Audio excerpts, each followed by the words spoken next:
जब हमने जाना कि अंशों का निर्गमन किस प्रकार किया जाता है तो वहां पर हमने 3 दशाएं देखी। एक तो एक मुश्त राशि प्राप्त कर लेने के आधार पर, दूसरा किस्तों में राशि प्राप्त करने के आधार पर और तीसरा रोकड़ के अतिरिक्त अन्य प्रतिफल के आधार पर। तो अब हम देखेंगे कि तीसरी कंडीशन क्या है। रोकड़ के अतिरिक्त अन्य प्रतिफल के आधार पर जब अंशों का निर्गमन किया जाता है तो कौन सी ऐसी परिस्थितियां होती है, क्या स्थिति होती है जब हमको रोकड़ के अतिरिक्त अन्य प्रतिफल के आधार पर अंशों के निर्गमन की जरूरत पड़ती है। जब हम बात करते हैं रोकड़ के अतिरिक्त अन्य प्रतिफल की, तो इसकी कुछ दशाएं होती है, कुछ शर्तें होती है जिनके आधार पर यह कार्य किया जाता है। तो इनके अपने कुछ दशाएं होती हैं, जिसमें सबसे पहली दशा ये है कि संपत्तियों को क्रय करने पर विक्रेताओं को प्रतिफल में अंश दे देना। जैसे 50,000 रुपये मूल्य का एक फर्नीचर खरीदा गया और इसके बदले 1,000 रुपये वाले 50 अंश उसको दे दिए गए। तो यहाँ पर ये मान लिया जाएगा कि हमने अंशों के बदले नगद भुगतान नहीं किया। तो यहाँ ये मान लिया जाएगा कि हमने संपत्ति के बदले नगद भुगतान नहीं किया, बल्कि हमने यहाँ पर संपत्ति के बदले अंशों के अंश जो है वो उतने मूल्य के अंश उस व्यक्ति को दे दिए जिससे कि हमने फर्नीचर खरीदा था। दूसरी एक कंडीशन कई बार बनती है कि व्यवसाय क्रय करने के बदले, जैसे हम जनरल एंट्री की पोस्टिंग करते हैं तो हम देखते हैं कि व्यवसाय क्रय किया तो नगद भुगतान हम करते हैं। तो यहाँ ये कंडीशन बनती है कि व्यवसाय हम खरीदते हैं लेकिन नगद भुगतान नहीं करते, बदले में हम अपने कुछ शेयर्स उस व्यक्ति को दे देते हैं। तीसरी एक कंडीशन बनती है कि कंपनी के जो प्रवर्तक हैं, इंजीनियर हैं, प्रबंधक हैं, जो टेक्नीशियन हैं, उनको उनकी सेवाओं के बदले हम कैश में सैलरी ना देकर या कैश में उनका जो भी प्रतिफल है उसको ना देकर बदले में हम उतने ही मूल्य के कुछ अंश दे दें।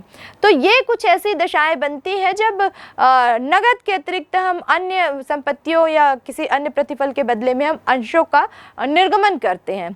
आइए इससे संबंधित कुछ पंजी प्रविष्टियों पर एक नजर डालें। अन्य प्रतिफल के बदले अंश देने पर जब संपत्ति के क्रय के लिए अंशों का भुगतान किया जाता हो, vendors account debit to share capital account. जब व्यवसाय क्रय करने के बदले अंश दिया गया हो, sundry assets account debit to sundry liabilities account to vendors account, या vendor account debit to share capital account. जब प्रवर्तकों को अंशों का निर्गमन करना हो, इनकॉर्पोरेशन कॉस्ट और formation expenses account debit to share capital account.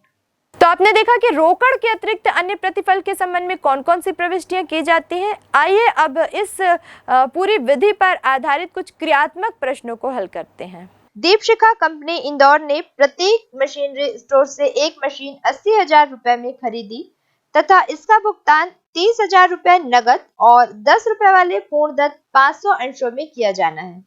आवश्यक जनरल प्रविष्टियां दीजिए। यहाँ हमारी सबसे पहली प्रविष्टि जो होगी वो मशीनरी को खरीदने से संबंधित होगी, जो कि होगी मशीनरी अकाउंट डेबिट टू प्रत्येक मशीनरी स्टोर 80,000 से बीइंग मशीनरी परचेज।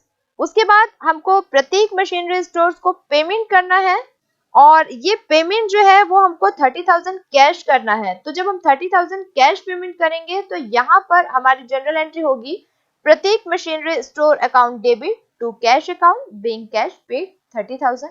अब क्योंकि हमको 5,000 अंशों में 10 रुपए के हिसाब से 50,000 रुपए जो है वो शेयर से पेमेंट करना है, तो इसके लिए हमारी पंजी प्रविष्टि हो जाएगी प्रत्येक machinery store account debit to share capital account being share issued for purchase of machinery 50,000।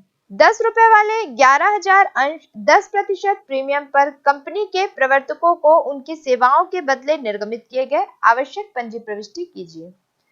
यहाँ पर हम देखते हैं कि जो शेयर्स हमने निर्गमित किए हैं वो 11,000 शेयर हैं और 10% प्रीमियम पर निर्गमित किए गए हैं। तो यहाँ पर हम पंजी प्रविष्टि करते समय प्रीमियम क्योंकि एक प्रकार का लाभ है हमारे लिए, तो उसको क्रेडिट करते हुए हम प्रमोटर्स को यहाँ पर पेमेंट करेंगे। तो यहाँ हमारी पंजी प्रविष्टि हो जाएगी promoters account debit to share capital account to security premium account being issue 1,000 full paid share of 100 each at premium of 10%। तो यहाँ पर क्योंकि 11,000 अंश है और एक अंश जो है वो 10 रुपए का है, तो प्रमोटर्स अकाउंट डेबिट में हो जाएगा 1,10,000 और यहाँ पर हम देख रहे हैं कि 10% प्रीमियम है और ये जो शेयर निर्गमित किए गए हैं वो प्रवर्तकों को उनकी सेवाओं के बदले प्रीमियम के साथ निर्गमित किए गए हैं, तो यहाँ पर हमारी जो प्रीमियम की राशि आ जाएगी वो हो जाएगी 1000 अंशों पर 100 रुपए के हिसाब से 1 लाख।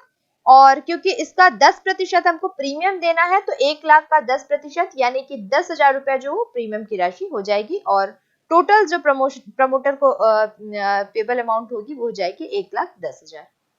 तरन्या लिमिटेड ने तनिष्क लिमिटेड से एक मशीन 7,20,000 रुपए में खरीदी तथा भुगतान में 100 रुपए वाले पूर्णदत्त अंश निर्गमित किए। तरन्या लिमिटेड के पुस्तकों में जनरल प्रविष्टि कीजिए यदि अंश 20% प्रीमियम पर निर्गमित किए गए हो और यदि अंश सम मूल्य पर निर्गमित किए गए हैं। तो सबसे पहले हम वे प्रविष्टियां करेंगे जब अंशों को 20% प्रीमियम पर निर्गमित किया गया हो। तो यहाँ हमारी जनरल एंट्री होगी machinery account debit to Tanishq limited being machinery purchase 7,20,000 से मशीन यहाँ पे परचेस की गई है। और अब जब हम उनको पेमेंट करेंगे तो हम ये ध्यान में रखेंगे कि 20% प्रीमियम पर निर्गमित करने हैं हमको शेयर इनको पेमेंट करने के लिए। तो यहाँ हमारी जनरल एंट्री हो जाएगी Tanishq limited account debit to share capital account to security premium account. तो यहाँ पर हम देखते हैं कि 20% जो है वो प्रीमियम पर निर्गमित किए गए हैं ये शेयर और 600 शेयर जो नंबर ऑफ शेयर है यहाँ पर वो 600 है। तो सबसे पहले हम यहाँ पर अंशों की संख्या निकाल लेंगे कि कितने अंश हैं। तो यहाँ हम प्रश्न में देख रहे हैं कि 7,20,000 रुपए में वो मशीनरी खरीदी गई है और फर्स्ट कंडीशन जबकि 20% प्रीमियम पर अंश निर्गमित किए गए। तो हम देख रहे हैं कि जो एक अंश है वो 100 रुपए का है, अगर उस पे 20% प्रीमियम दे दी जाए तो वो 20 रुपए उसमें एक्स्ट्रा जुड़ जाएगा यानी कि वो शेयर 120 रुपए का हो जाएगा। तो इस आधार पर हम नंबर ऑफ शेयर अगर कैलकुलेट करते हैं कि वास्तव में अंशों की संख्या क्या थी तो हम कैलकुलेट करेंगे इसको 7,20,000 डिवाइडेड बाय 120। तो 6,000 जो है वो नंबर ऑफ शेयर हमको मिल गए, 6,000 शेयर हमारे पास थे। तो इसके अकॉर्डिंग हम ये सेकेंड एंट्री पास कर लेंगे Tanishq limited debit to share capital account to security premium account. तो शेयर कैपिटल में हमारी जो अमाउंट आएगी वो होगी 6,000 इंटू 100 यानी कि 6 लाख।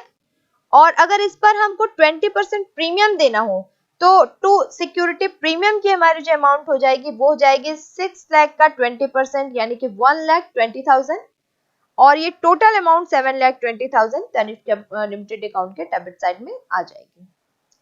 जब सम मूल्य पर अंशों को निर्गमित किया जाए तो इस कंडीशन में हम सबसे पहले देखते हैं कि कितने शेयर निर्गमित किए गए।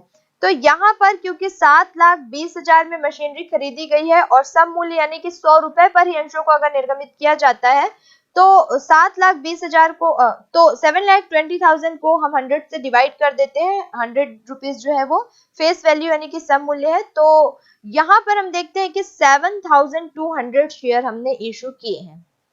अब इनकी जनरल एंट्री हम करेंगे machinery account debit to Tanishq limited 7,20,000 से बीइंग मशीन परचेस। और जब पेमेंट की हम एंट्री करेंगे जबकि हमको फेस वैल्यू पे यानी 100 रुपीज पे ही हमको शेयर इशू करके इनको पेमेंट करना है। तो यहाँ हमारी एंट्री हो जाएगी Tanishq limited account debit to share capital account 7,20,000 being 7,200 share issued at पर।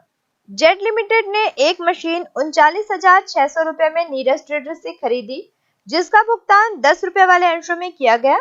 निम्न दशाओं में पंजी प्रविष्टियां कीजिए। पहला, जब 10% प्रीमियम पर निर्गमित किए गए हो और दूसरा जब 10% कटौती पर निर्गमित किए गए हो। इस प्रश्न में जब हम पहले कंडीशन में जनरल एंट्री पास करेंगे यानी कि जब 10% प्रीमियम पर अंशों का निर्गमन किया गया तो इस कंडीशन में सबसे पहले हमको ये पता लगाना होगा कि वास्तव में निर्गमित किए गए अंशों की संख्या कितनी थी। तो निर्गमित किए गए अंशों की संख्या पता लगाने के लिए हम क्योंकि हमारे पास जो भुगतान करना है अंशों का वो एक अंश 10 रुपए का है और फर्स्ट कंडीशन में 10% प्रीमियम पर अगर हम उसको निर्गमित करते हैं तो 10 रुपए का 10% यानी कि 1 रुपए उसमें अतिरिक्त जुड़ जाएगा क्योंकि प्रीमियम की राशि ऐड हो जाती है। तो ये जो शेयर है वो हो जाएगा 11 रुपए का। और अब हम यहाँ पे देख रहे हैं कि हमने जो हमने जो मशीनरी खरीदी है वो मशीनरी है 39,600 रुपए की और इस पर अगर हम 11 रुपए के हिसाब से अंश निर्गमित करते हैं यानी कि 39,600 डिवाइडेड बाय, यानी कि 39,600 डिवाइडेड बाय 11 हम करते हैं तो 3600 जो नंबर ऑफ शेयर है वो हमको पता चल जाएगा कि 3600 अंशों को निर्गमित किया गया था। तो क्योंकि 3600 अंशों को निर्गमित किया गया था तो यहाँ पर हम एंट्री पास करेंगे सबसे पहले machinery account debit to Neeraj traders account, और क्योंकि उसकी सेलिंग प्राइस जो है वो है 39,600 तो यहाँ हम अमाउंट लिखेंगे 39,600। लेकिन सेकंड हमारी जो एंट्री होगी अमाउंट पेड करने की वो होगी Neeraj traders account debit to share capital account to security premium account, और ये यहाँ पर हमको ध्यान रखना है कि 3600 शेयर हमने इशू किए हैं 10% प्रीमियम पर। तो क्योंकि 3600 शेयर हमने इशू किए हैं 10 रुपीज उनकी फेस वैल्यू थी, तो यहाँ पर to share capital account credit side में आ जाएगा 36,000, और इसका 10% हमको प्रीमियम है यहाँ पर, तो ये सिक्योरिटी प्रीमियम हो जाएगा 36,000 का 10% यानी 3600, और ये टोटल 39,600 जो है वो नरेश ट्रेडर्स को पेड हो जाएगा। बिल्कुल इसी तरह जब हमको 10% डिस्काउंट पर पे करना होगा तो हमको यहाँ पर सबसे पहले फिर वही बात पता लगानी है कि वास्तव में अंशों की संख्या कितनी थी। तो यहाँ पर हम देख रहे हैं कि 10 रुपीज का एक शेयर है। अगर इस पे हम 10% डिस्काउंट दे देते हैं तो इस कंडीशन में 10 रुपीज का 10% यानी कि 1 रुपीज अगर हम 10 में से माइनस कर देते हैं तो एक जो शेयर है वो 9 रुपीज का हो जाता है। और अब जब हम 39,600 डिवाइडेड बाई 9 करते हैं तो हम देखते हैं कि हमने 4400 शेयर यहाँ पर इशू किए। अब 4400 शेयर को ध्यान में रखते हुए हमको यहाँ पर एंट्री पास करनी है। तो इस सेकंड कंडीशन में फर्स्ट एंट्री हो जाएगी Neeraj account debit to machinery account debit to Neeraj traders being machinery purchase 39,600। तो फर्स्ट एंट्री में तो किसी प्रकार का कोई परिवर्तन नहीं आएगा, लेकिन सेकेंड एंट्री में जब हमको 10% डिस्काउंट पे शेयर इशू करने हैं तो वहां पर हमारी एंट्री होगी Neeraj traders account debit to discount on issue of share account debit to share capital account, और अमाउंट हमको लिखना है क्योंकि हमने देखा कि 4400 शेयर हमने इशू किए हैं और एक शेयर जो है वो 10 रुपीज का है, तो to share capital account credit side में 4400 इंटू 10 यानी कि 44,000 की अमाउंट आएगी।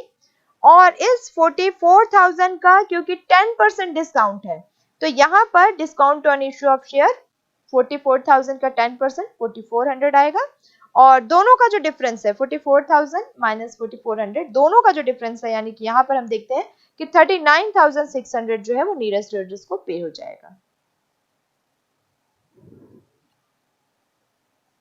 एक सीमित दायित्व वाली कंपनी ने विक्रम ट्रेडर्स से 72,000 रुपए मूल्य की संपत्ति खरीदी।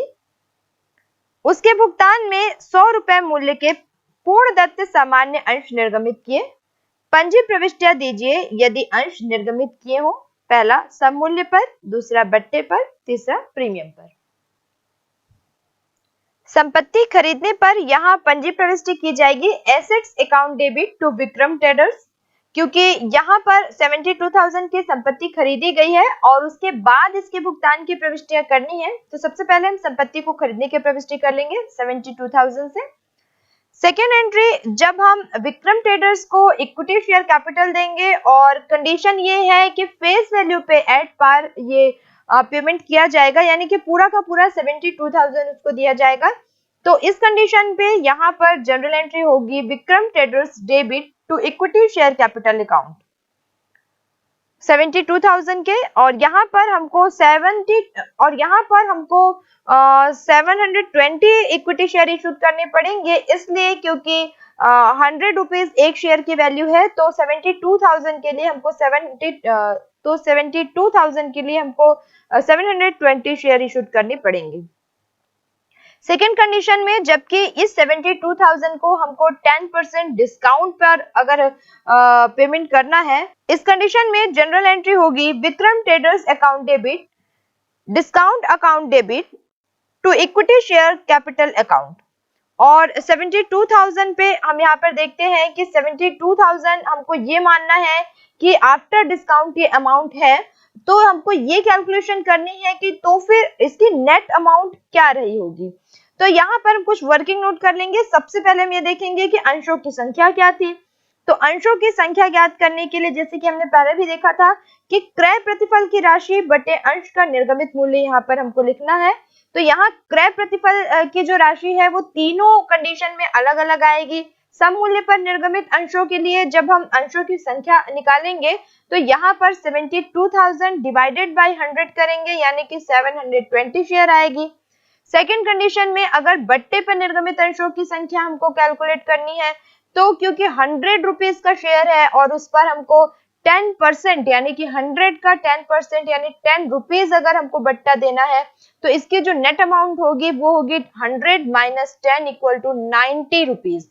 और जब हम 72,000 जो टोटल अमाउंट है इसकी उसको 90 नंबर ऑफ शेयर 90 से डिवाइड करेंगे तो अंशों की संख्या हमको 800 मिल जाएगी। 800 शेयर्स हमको यहाँ पर मिल जाएंगे। और अभी ये हम देखते हैं कि 800 जो शेयर्स है उस पर अगर 90 रुपए जो है वो देने हैं हमको तो 800 शेयर पे 90 रुपए के हिसाब से 72,000 विक्रम ट्रेडर्स के अकाउंट के डेबिट साइड में आ जाएगा और इन्हीं 800 शेयर्स पे 10 रुपए जो है वो बट्टा हो जाएगा। 10% यानी कि 100 का 10% 10 रुपए बट्टा हो जाएगा तो 8,000 रुपए बट्टे की अमाउंट हो जाएगी और टोटल 80,000 इसके शेयर कैपिटल हो जाएगी। ठीक इसी प्रकार जब हम प्रीमियम पर इसकी एंट्री करेंगे तो प्रीमियम पे कैलकुलेशन करेंगे तो हम वहां पर पहले प्रीमियम पर निर्गमित अंशों की संख्या निकाल लेंगे और प्रीमियम पर निर्गमित अंशों की संख्या के लिए हमको 22,000 जो संपत्ति का मूल्य है उसको हमको डिवाइड करना है पर शेयर जो अमाउंट है उससे। तो 100 रुपीज एक शेयर की अमाउंट है और 20% यानी कि 100 का 20% यानी 20 रुपीज उसमें प्रीमियम ऐड हुआ है तो टोटल वो जो शेयर है वो हो जाएगा 120 रुपीज का। तो अब जब हम 72,000 को 120 से डिवाइड करेंगे तो हमको ये पता चल जाएगा कि नंबर ऑफ शेयर्स जो है वो है 600 शेयर। तो अब इस 600 शेयर्स के बेस पे हम यहाँ पर जनरल एंट्री में अमाउंट पोस्टिंग करेंगे। यहाँ हमारी जनरल एंट्री होगी Vikram traders account debit to equity share capital account to equity share premium account. तो यहाँ पर हम देखेंगे कि 600 शेयर है और 100 रुपीज का एक शेयर है तो इक्विटी शेयर कैपिटल अकाउंट के क्रेडिट में 60,000 आ जाएगा। दूसरा हम यहाँ पर देखते हैं कि 600 शेयर है और एक शेयर पर 20 रुपीज प्रीमियम है तो 12,000 हमारा प्रीमियम की अमाउंट हमारी यहाँ पर आ जाएगी। और उसके बाद हम यहाँ पर देख रहे हैं कि 72,000 जो है वो विक्रम ट्रेडर्स में डेबिट साइड में आ जाएगा।